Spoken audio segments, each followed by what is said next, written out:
Hello traders, FX Pip Collector here. Today is Wednesday, October 30th, and I'm going to be analyzing the US dollar yen, starting on the monthly, working my way all the way down to the 1 hour time frame for the full top-down analysis.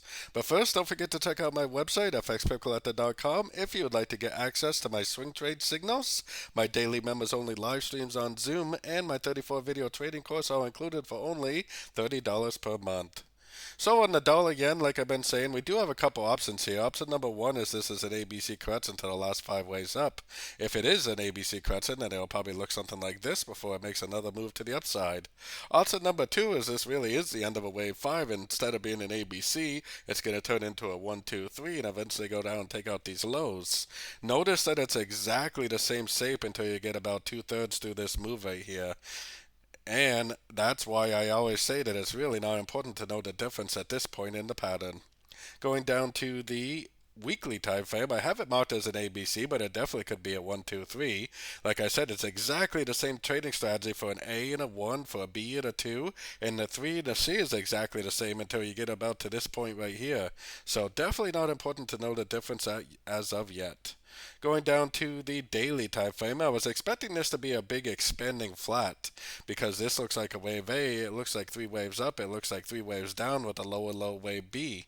That usually is a big clue that you're looking at some sort of an expanding flat. So this is likely a move to the upside for a C of B. Now, normally your target for an expanding flat is the 161, 178 Fibonacci extension, or sometimes the 278, 261 Fibonacci extension. So we are definitely at a key level where this possibly could turn down. So anyways, let's take it down to the 4 hour time frame. Now we are at that key level where it could turn down, but for me, until it actually breaks structure, it's not proven that it's turned down yet. If it goes down and breaks structure, you better believe that I'll be going short at the end of every single pullback from that point on. But until that happens, I still need to look at this as possibly nothing more than a correction to this last move up and possibly continuing the uptrend. Even though we are at this key level, that doesn't necessarily mean that this move up has to be over.